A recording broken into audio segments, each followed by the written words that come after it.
So what I prepared for you today is kind of a happy brochure about the work that we're doing here in Lowell.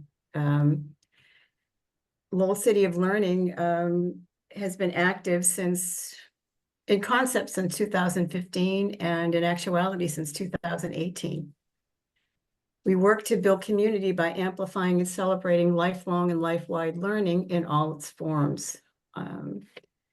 The vision for Lowell City of Learning, or what's embedded in our vision, is a concept developed by Patrick Mogan in the late 1970s of Lowell as an educative city, or a classroom without walls. And its embodiment is in the actions that led to the creation of the Lowell National Historical Park. And in the education and learning that his ideas are deeply rooted in Lowell. In Lowell, DNA is part of the fabric of Lowell. Learning is part of the DNA of Lowell, I should say. We have core institution partners in UMass Lowell, which is at the university. Its campuses are right within the city. UMass Lowell is ranked the number one public university in Massachusetts by the Wall Street Journal. It's also a world leader in sustainability efforts. It has 122 bachelor's degrees, 43 master's degrees, 36 doctoral degrees, 19,000 plus students, and 1,000 plus faculty. 450 of them are full-time. We're also well partnered with Middlesex Community College, which has a central downtown location, and 57 associate degree programs, 12,000 students. Middlesex Community College in some ways also acts as a feeder school for UMass Lowell. Lowell National Historical Park has 500,000 visitors every year. 50,000 school children visit the National Park. And there's a program at the Songus Industrial History Center that gives them experiential learning in not just children, but adults too, and all aspects of industrial history. The school system in Lowell, we're well partnered with the Lowell Public School System. That has about 15,000 students. Lowell High School is located right in downtown Lowell. Over 70 languages are spoken in the high school. And Lowell, one of Lowell's greatest assets is its large, diverse immigrant and minority population. Lowell was founded in the 1820s as the first planned manufacturing city in the country. Its industrial legacy is showcased at the National Historical Park. Immigrants came from all over the world to work in the mills in Lowell. They came from Poland, Greece, Lithuania, Germany, Portugal, Italy, Ireland, French Canada. In the 1980s, we had a huge influx of Southeast Asians into the city. We have the largest Cambodian community, second largest Cambodian community in the country, second only to Long Beach, California. And recently we've had an influx of immigrants from Central America and Africa, as well as refugees from Afghanistan and Ukraine who are making Lowell their home. We also have a thriving arts community where we have 400 artist studios located in an old mill space at Western Avenue Studios, and then a number of galleries and live-in artist lofts throughout the downtown area. This is something that really has injected a lot of creativity into and built the creative economy in Lowell. We're also known as a gateway city. There are 26 gateway cities in a network in Massachusetts. And a gateway city they're mid-sized urban centers that anchor the regional economies around the state. For generations, these communities were home to an industry that offered residents and immigrants good jobs and a gateway to the American dream. Over the past several decades, manufacturing has slowed down, and the economy in these gateway cities has slowed. But the cities like Lowell have still retained the assets that help to build the economy, like the existing infrastructure, strong connections to transportation networks, museums, hospitals, universities, and major institutions, and a good proportion of young and underutilized workers. And perhaps above all, as in Lowell, we have an authentic urban fabric.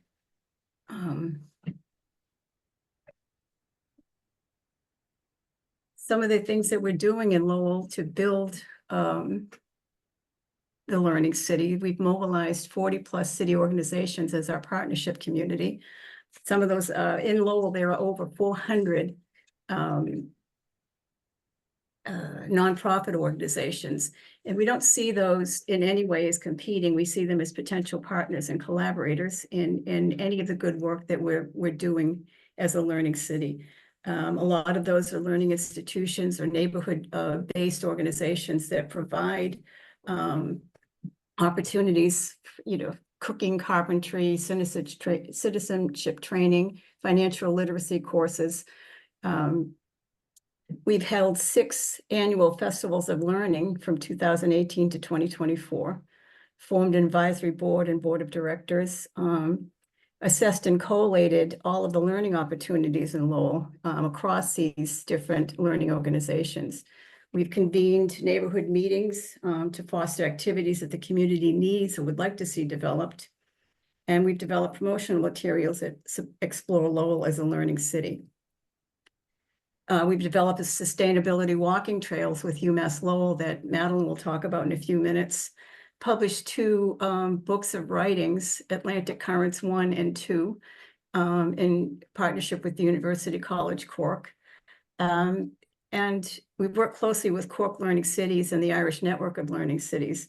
One very cool thing that happened 2 years ago when I was visiting the Cork Learning Festival is I met a young woman who worked in the National Learning Network with autistic young adults. And we just thought, wouldn't it be cool if we got young adults in the spectrum in Ireland into conversation with young adults in Massachusetts? So it's happening. We've had a number of cross-country cultural conversations where the folks talk about different issues that they have living sustainably and independently, and they mostly focus on food and transportation. So out of that, the hope is that we're going to build a research project that's designed and where these people have a lot of voice and agency, and it's hoped that we can affect policy on a state level to improve transportation and food opportunities for the people in the project. We participated in the Cork Learning Festivals in 2023 and 24, the European Wellness Program, Global Learning Festivals with Leone and others in 2021 and 2022, which was really the big silver lining of the pandemic, because it forced us to go online and into Zoom rooms and meet people from all over the world and find a way to continue to celebrate lifelong learning and to provide opportunities for it in the virtual space. And we've also worked with Annalisa and other cities to create the North American Alliance of Learning Cities. And we've applied for status as a UNESCO Learning City, which was actually kind of an amazing application to fill out this past time. The work of it was intense, but what we did was it just really outlined as much as possible all of the things that are happening in Lowell, and it was kind of mind-blowing to see everything that's being done in the city to promote lifelong learning and to build community. At our Learning Festival this year, we, for the 3rd time, we're going to give the Patrick J. Morgan Learning City Award. This time it will go to Sheila Kirschbaum, who's the executive director of the Saugus Industrial History Center. She's worked for the Saugus Center is now in its 33rd year. Sheila's been there for much of that to develop these experiential learning programs to really promote museum education in the city, literacy studies. She's done teacher and professional development and also done a lot of work in the community. So we're really honored to have her in the city and to be able to recognize her for the good work that she does. Lowell in general, I'm a hometown girl, and I have admit to a bias about the city. I feel strongly, I was born and raised here, lived here all my life, and feel strongly that it's an important city. And also believe that whatever we do as individuals in the city or as organizations in the city to build community, and that the more we learn about our neighbors by reaching across the fence, being curious, being willing to collaborate and cooperate, the more we'll build community, unity, and peace. And what we do on a local level can transfer to global initiatives as well. So as I said, Patrick Mogan's vision is one that is what really underpins our work here in Lowell.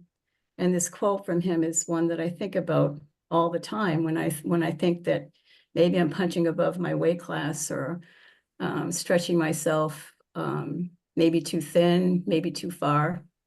Is just not to underestimate myself or anybody else who is committed to working for the common good. And I have to say that it's just to recognize my colleagues in the room, Belinda Duran, Madeline Snow, John Wooding, Christine, also Annalisa and Leonie, and all of you, that just to say that it's a privilege to just be doing this work. Thank you for listening. I hope that you can all visit Lowell one of these days. It is a great place to see and learn. Thank you. Oh, thanks, Peg. Thank you so much, Peg. Madeline, would you like to share a little bit more about Lowell specifically? And then I think we'll have time to open it up for some more questions, if that's okay with you, David. Actually, I'd love to just keep going with my presentation. Exactly. No, that's what I mean, Madeline. Let's you go, and then we'll have time to open it up for some more questions. Thank you. Thanks so much. So I was thinking a lot about like how to talk about this project, which is really developing sustainability trails, walking sustainability trails in Lowell. But I was really thinking, well, how does this apply to lifelong learning efforts? How does it apply to learning cities in general? So I'm going to sort of reflect a little bit and project. How's that? Well, it would help if I actually. Sounds great, Madeline. Did it click? Oh, yay. Special thanks to our fiscal sponsor, and particularly to UMass Lowell's Office of Sustainability and the RIST Institute. Amy Allen and students David Gilblair and Mina Lamb were instrumental in this, as well as Peg Shanahan. So learning from this project to the larger issue, here are my points. Here are my takeaways. Ideas can come from anywhere, unexpected places. I want to talk a little bit about strategic thinking versus strategic planning. The need to be flexible as projects emerge and morph, rather than, having a vision of exactly what's going to happen and holding on to that. The other is pouncing, and it may not be the appropriate word, but we don't have any long-standing funding. We are a Band-Aid operation, and I think I certainly take pride in our ability to pounce on opportunities. Another point is there's lots of ways to advance sustainability, as there are lots of ways to advance lifelong and life-wide learning, and there's lots of ways to be and do a learning city. One of the questions always comes up about what's the role of higher education in lifelong learning and also in learning cities. And my last and probably most important theme, whether you're on a project or in a department or an initiative, is to take care of your team and take care of yourself while you're doing this work. So ideas come from everywhere. This particular idea came from a meeting, a Zoom meeting with the network of learning cities, the Irish learning cities. And I think it may have been part of the Global Learning Festival, in which the Australian Learning City Network was very, very active and really led the way. And somebody mentioned something about cork walking or walks. And I thought it was cork sustainability walks. And I said, wouldn't that be cool if we did something, wouldn't it be cool if we did something like that in Lowell? And so that was where the idea came from. I wasn't authorized to do this. We did not have a group decision that this was going to happen. It just happened from an idea that popped on a Zoom meeting with a whole bunch of other learning cities.